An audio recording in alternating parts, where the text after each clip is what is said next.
अस्सलाम वालेकुम नाज़रीन, उर्दू जायज़ा पर आपका मेज़बान डॉक्टर फैसल जहां। और जनाब 26वीं आइनी तरमीम जो है उसे कसरत राय से 2/3 अक्सरियत से जो है वो मंजूर कर लिया गया है, जिसके बाद सुप्रीम कोर्ट के जजेस की तैनाती हो या चाहे चीफ जस्टिस ऑफ पाकिस्तान की तैनाती हो, दोनों का तरीक़ाकार जो है वो नया तरीका वज़ा कर लिया गया है। पार्लिमानी कमेटी जो है 12 रुकनी पार्लिमानी कमेटी अब नए चीफ जस्टिस का इंतखाब करेगी, जो कि सीनियर 3 सुप्रीम कोर्ट के 3 जजेस में से किसी एक का इंतखाब होगा।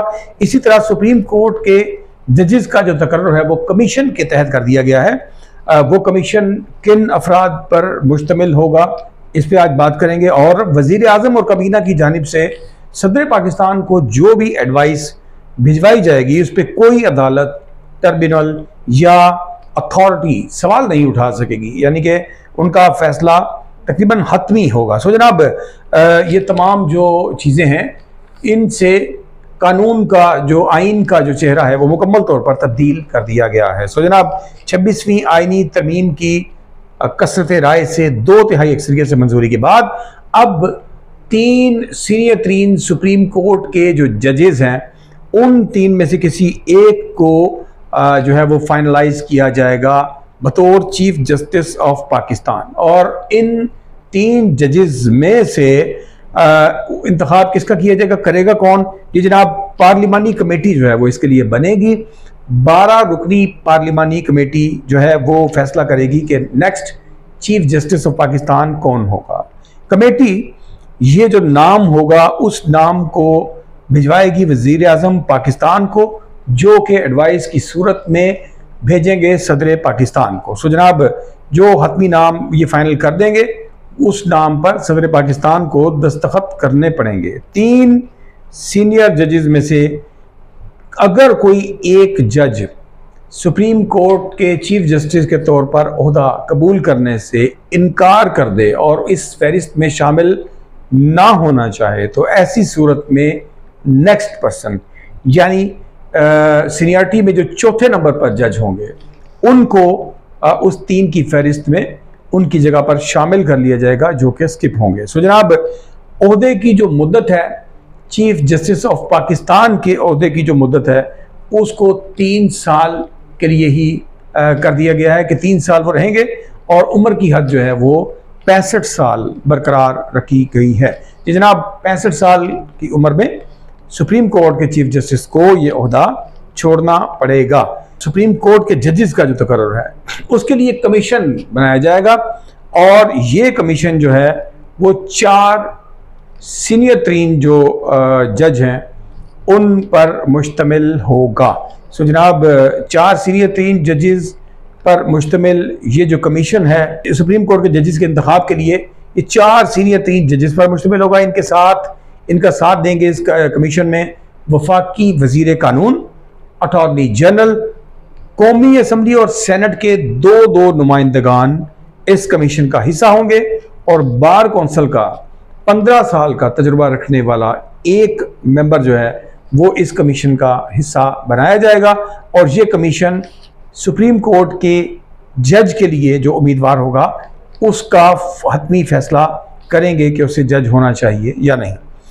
वज़ीर आज़म या काबीना जो भी फैसला करेंगे, जो भी एडवाइस सदर पाकिस्तान को भिजवाएंगे, उस एडवाइस पर कोई अदालत, कोई ट्रिब्यूनल या कोई अथॉरिटी ऐसी नहीं होगी जो उस एडवाइस को चैलेंज कर सके। सो जनाब, ये बड़ी अहम चीज़ है कि इन पे ऊपर ना सियासी मुखालफिन जो हैं वो ना तो हाई कोर्ट, ना सुप्रीम कोर्ट, ना कहीं भी किसी और बेंच या प्लेटफॉर्म पर कोई अपील कर सकेंगे, यानी कि ये जो फैसला होगा ये हतमी और फाइनल होगा। जनाब, आइनी बेंच, सुप्रीम और हाई कोर्ट के जो आइनी बेंच हैं ये बनाए जाएंगे जनाब, जो आपके आइन से मुतल्लिक आइन की वजाहत के लिए या जो पार्लियामेंट से मुतल्लिका जो केसेस होंगे, इन केसेस के लिए सुप्रीम कोर्ट और हाई कोर्ट लेवल पर आइनी बेंच जो हैं वो तश्कील दिए जाएंगे। अब देखना ये है कि ये आइनी बेंचेस जो हैं ये तश्कील कौन देगा। जी जनाब, इसका तयन जुडिशल कौंसिल करेगी, और जुडिशल कौंसिल में 4 अरकान पार्लियामेंट जो हैं वो शामिल होंगे और जो फैसला करेंगे इस बात का कि जो आईनी बेंच होगा ये कितने जजेस पर मुश्तमिल होगा और इसके जो है वो तैनाती किन किन जजेस की जाएगी, ये तमाम फैसला जो है वो ये जो है कमीशन करेगा। अच्छा, उसके बाद सुप्रीम कोर्ट के जजेस के तकर्रुर के लिए 12 रुकनी खसूसी पार्लिमानी कमेटी में तमाम पार्लिमानी जमातों की मुतनासिब नुमाइंदगी होगी। जी जनाब, जिस तनासिब से उनके असम्बली में पार्लियामेंट, कौमी असम्बली और सेनेट में जिस तरह से उसके मेंबर्स होंगे उसके मुताबिक उस तनासब को मद्देनजर रखते हुए 8 अरकान कौमी असम्बली और 4 सेनेट मेंबरान से पर मुश्तमिल 12 रुकनी खसूसी कमेटी तश्कील दी जाएगी जो कि सुप्रीम कोर्ट के जजेस का तकर्रुर करेगी। और जनाब आर्टिकल 184(3) के तहत सुप्रीम कोर्ट अपने तौर पर खुद अपने तौर पर कोई हिदायत या डिक्लेरेशन नहीं दे सकती। जी जनाब, सुप्रीम कोर्ट खुद अपने तौर पर जब तक कि प्रॉपर उसमें कोई केस नहीं किया जाएगा उस वक्त तक खुद अपने तौर पर कोई हिदायत डायरेक्शन नहीं दे सकेगी, कोई डिक्लेरेशन सुप्रीम कोर्ट नहीं दे सकेगी। सो जनाब, इस कानून साजी, इस 26वीं आईनी तरमीम के तहत जो हमारे पाकिस्तान के अंदर चीफ जस्टिस ऑफ पाकिस्तान की मुस्तकबिल करीब में होने वाली तकर्री है, उस तकर्री को मुकम्मल तौर पर अपने कंट्रोल में ले लिया है पार्लियामेंट ने। सो जनाब, अब जो सीनियर 3 जज वाला सिस्टम था कि पहले जो मोस्ट सीनियर सुप्रीम कोर्ट के जज हुआ करते थे वो next chief justice of Pakistan हुआ करते थे, उस आइन को, उस कानून को तब्दील कर दिया है। अब 3 सीनियर जजेस में से अगर सीनियरिटी की बेस पर फैसला होता तो जस्टिस मंसूर अली शाह जो कि chief justice of Pakistan automatically होते, लेकिन अब ये फैसला जो है वो बिल्कुल अब आइन इसमें तब्दील हो गया है। अब खसूसी पार्लिमानी कमेटी जो है वो इस बात का फैसला करेगी सीनियर 3 जजेस में से किसको चीफ जस्टिस ऑफ पाकिस्तान नामजद किया जाता है। सो जनाब, वक्त बताएगा कि इस आइन के बाद क्या होता है, क्योंकि जाहिर बात है कि जस्टिस मंसूर अली शाह और जस्टिस मुनीब अख्तर इनके अब इम्कानात जो हैं वो बिल्कुल मादूम हो गए हैं, मुनदम हो गए हैं, बल्कि मैं कहूँगा ख़त्म हो गए हैं। तो उसके बाद अब चीफ जस्टिस ऑफ पाकिस्तान का फैसला हुकूमत खुद करेगी, वज़ीर आज़म पाकिस्तान एडवाइस भेजेंगे सदर पाकिस्तान को और ये तमाम तर जो आइन साजी का, कानून साजी जो ये तरमीम की गई है, इस तरमीम का ज़ाहिर है कि बुनियादी मकसद जो है वो सिर्फ़ और सिर्फ इस तमाम सिस्टम को हुकूमत अपने हाथ में लेकर अपनी मर्जी से चीफ जस्टिस की नामजदगी करना चाहती थी।